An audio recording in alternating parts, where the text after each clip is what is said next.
नमस्कार मित्रांनो. आपण विभूतिपाद बघतोय. या विभूतिपादामधले वेगवेगळे सूत्र समजून घेतोय. हे सूत्र बघताना काही उदाहरणं देखील आपल्याला साथ देतात.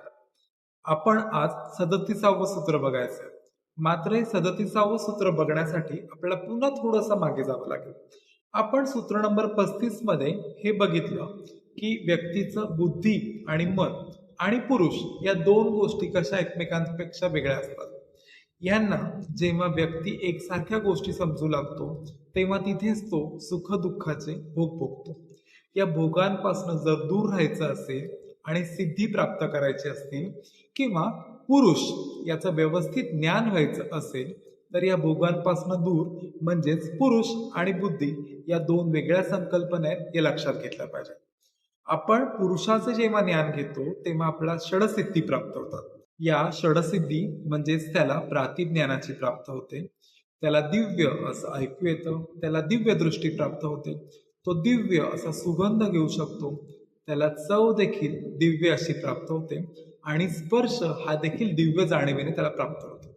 बघा, या ज्या षडसिद्धी आहेत, या पुरुष ज्ञानाचे फायदे म्हणून समोर जातात. मात्र या पुरुष ज्ञानाचे काही तोटे आहेत का? हे तोटेच या 37व्या सूत्रामध्ये महर्षी पतंजली यांनी आपल्याला विभूतिपादामध्ये सांगितले. चला ते सूत्र बघूया. ते समाधो उपसर्गाः व्युत्थाने सिद्धयः. या सूत्रातील एक एक शब्दांचा अर्थ आता आपण समजून घेऊया.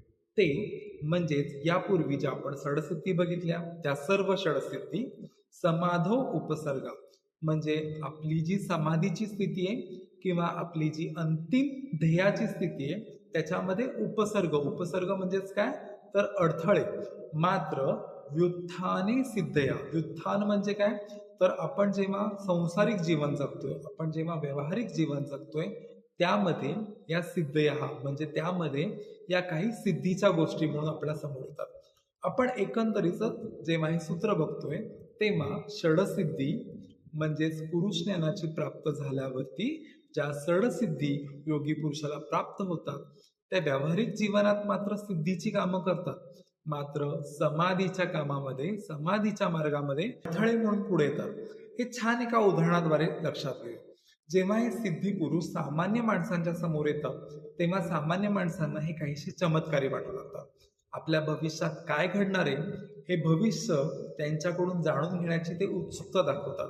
आपण त्यांना भविष्य सांगतोय, या गोष्टीने या योगी पुरुषांच्या अंगात काहीसा अहंभाव येतो. त्यांचा इगो हा मोठा ठरत असतो. ते पुन्हा संसारी जीवनाकडे वाटचाल करू शकतात याची शक्यता नाकारता येत नाही. त्यांच्यामध्ये पैसे कमवणे असं व्यावहारिक ज्ञान येण्याची शक्यता देखील नाकारता येत नाही. म्हणजेच त्यांचं जे अंतिम ध्येय असतं, समाधीची स्थिती असते, त्यामधून ते नक्कीच भरकटून जाऊ शकतात. त्याच्यामुळे महर्षी पतंजलींनी हे 37वं सूत्र कुठेतरी या योगी पुरुषांना सावधानतेचा इशारा म्हणून मांडले आहे. बघा, एक छान उदाहरण घेऊया. एका व्यक्तीला एक व्हिडिओ गेम खेळायचा आहे.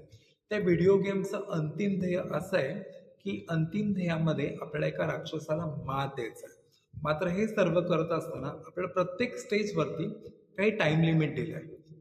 हा गेम खेळणारा व्यक्ती जेव्हा प्रत्येक स्टेजमधनं पुढे जात असतो, तेव्हा काही अशा स्टेज त्याच्यासमोर येतात, ज्यामध्ये त्याला नाणी कमवायची असतात. त्याला ही नाणी दिसू लागल्यावरती तो नाणी मिळवतो. मात्र नाणी मिळवण्याच्या नादामध्ये त्याचा वेळ जातोय का ह्या गोष्टीकडे तो लक्ष देत नाही. तो नाणी मिळवतच राहतोय, मिळवतच राहतोय. त्याचे पॉइंट्स वाढतात. मात्र अंतिम स्टेजकडे न पोचल्यामुळे तो तिथेच अडकतो आणि हरतो. आज आपण विभूतिपादामधलं सूत्र नंबर 37 बघितलं. पुरुष ज्ञानाचे तोटे या सूत्रामधून आपण मांडले. असे बरेच सूत्र अजूनही आपल्याला समजून घेणं बाकी आहे. ही सूत्र मी तयार केल्यावर लगेचच तुमच्यापर्यंत पोहोचण्यासाठी तुम्हाला हा चॅनल सबस्क्राईब करायचा आहे. आवडला असेल तर लाईक करायचा आहे. तुमच्या मौल्यवान कमेंट्स, तुमचे प्रश्न यांसाठी कमेंट बॉक्स खुला आहे. लवकरच भेटूया एका नवीन सूत्रासह. तोपर्यंत धन्यवाद.